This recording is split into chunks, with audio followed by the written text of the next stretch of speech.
I have seen Deadpool 4 times now within the space of about a week, but I need to do a review and I'm going off to New York today. So this should be fun. X gon' give it to you. Fuck you to get it on your own. X gon' deliver to you. That's better. When I did my review for Star Wars, I got teased quite a lot at college for using the word good too often. Good. Yeah, I used it quite a bit, but this time round, I have learnt, and I will not use that word in this entire video. Got it? Great. So let's start off with the basics. Deadpool in this is really, really well done. Ryan Reynolds is a great choice for Deadpool. He pretty much owns that role. The other characters in this are excellent. They all kind of share a similar sense of humor. Well, most of them anyway. Most of the heroes do, like his little sidekick that he has at the bar, his best friend at the bar, his girlfriend, the old woman definitely does, and she's hilarious. And probably my favourite character. I'm loving her character more and more as I watch these films. The only characters that seem to really drop the ball are the villains. It's a problem in Marvel across the board, in Disney and in X-Men.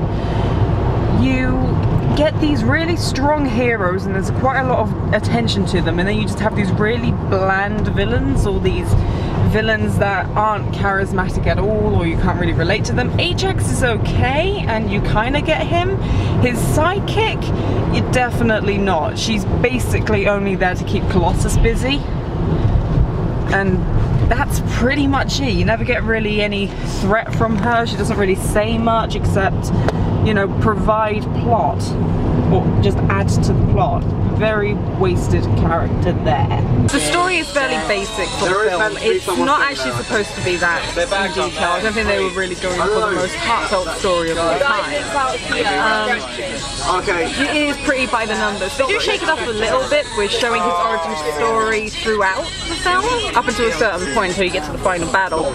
So it's a little bit more interesting. See a bit of Deadpool, see a little bit of him before, see a little bit of Deadpool, see him during his transformation, see a little bit more Deadpool, catch up, and then continue with the story. It is very bog standard, and this is kind of where the film falls flat for me.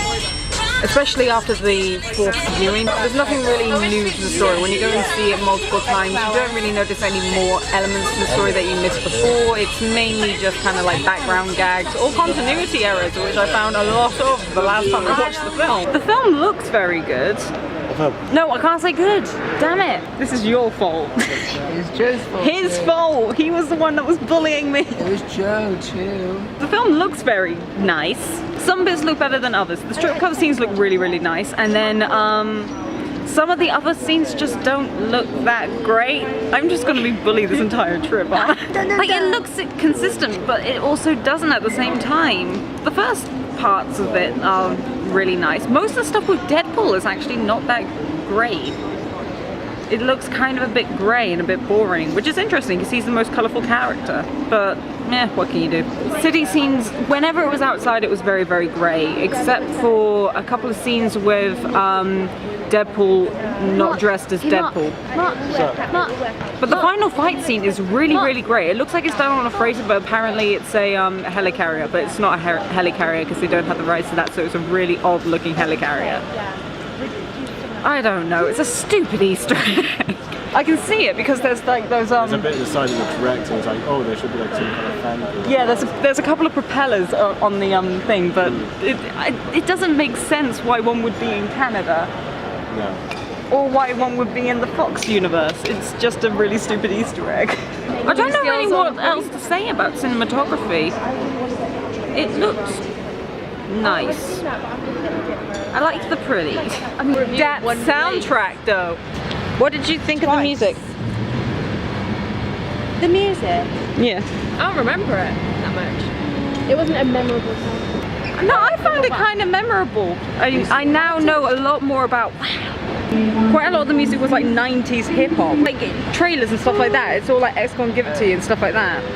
Which works. Then you also have Wham, and Then you had like this Deadpool rap, which was really funny. That happens like halfway through it. The music was well suiting. Well, I just gave you a load of great ideas, but pick It was the also shit one. awesome. Well, I'm not sure if it's like really awesome-tacular. It works for the film, but by the time that I got out of the cinema, I was tempted to go and buy the Deadpool soundtrack because of the songs. The ones that were like the copyrighted music that they used was like album only sort of stuff, so you had to buy the scores as well. The scores aren't as memorable. I mean, they work, but there's nothing like truly fantastic about them. It's not going to be like Star Wars or anything like that. It's just kind of there. It's kind of noticeable, but not that often. Overall, I thought that Deadpool was a really fun time. I'd recommend it to anyone, but because I'm not sure whether it is just the story in general or whether it's the fact that I saw it 4 times, it wasn't as fun for me as Star Wars, so I'm gonna give 4 chimichangas out of 5. Personal taste, I guess.